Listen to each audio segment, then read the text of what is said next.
Bonjour tout le monde! Bienvenue à ce café virtuel avec Stéphanie à ce beau mardi 5 décembre. Donc, on a une super équipe chez nous, puis on a une membre de notre équipe justement qui nous a sorti de notre zone de confort ce matin. Notre belle Mère Camille, elle nous a proposé de faire un live pour présenter Étienne, qui est nouvellement dans l'équipe depuis 2 mois.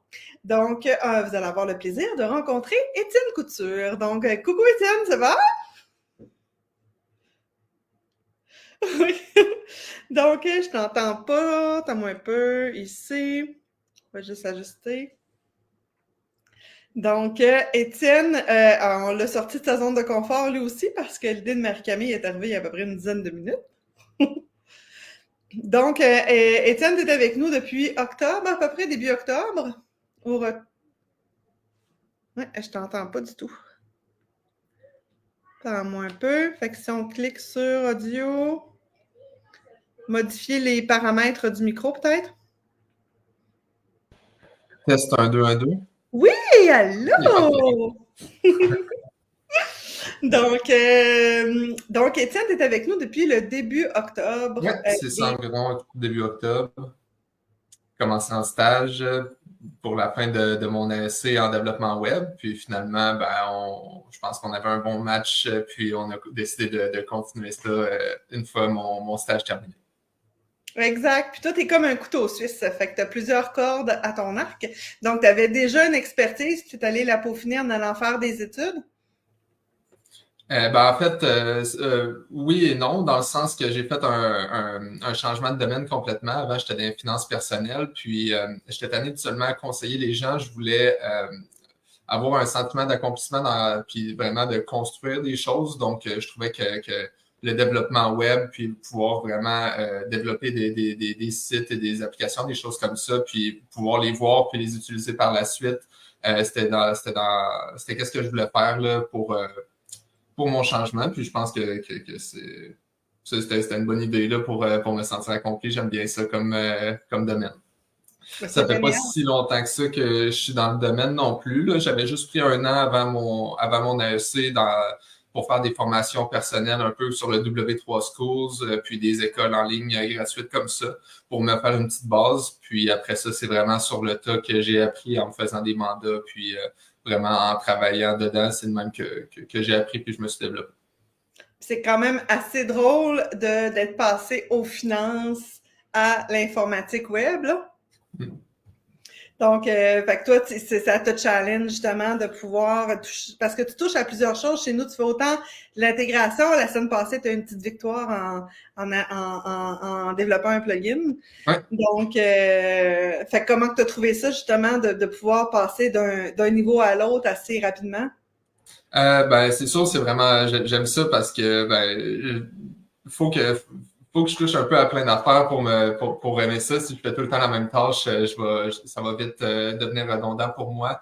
Donc, de pouvoir vraiment toucher un peu à tout, puis une journée, je m'occupe de quelque chose d'un peu plus simple niveau intégration, puis après ça, au moins, je peux me faire challenger avec un peu plus de la logique en programmation un autre jour, puis après ça, m'occuper un peu plus de design pour avoir un esprit un peu plus créatif. Fait que c'est le fun pour ça. Là. Ça répartit les tâches, puis ça répartit, c'est ça, comment j'utilise mon cerveau. Ça me fait travailler de plein de façons différentes.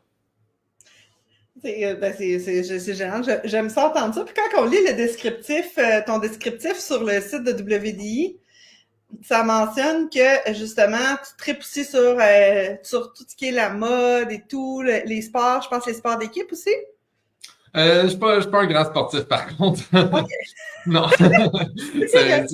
J'aime ça plus des affaires de me développer personnellement. C'est ça que j'aime, peu importe dans quel aspect, là, que ce soit au niveau comme tu as mentionné, la mode ou juste de résoudre un problème mécanique ou de plein d'aspects pourvu que j'apprends de quoi, je suis content. C'est plus ça ma mentalité par rapport à ça. Oh, c'est cool, c'est super. Puis, qu'est-ce qui t'a fait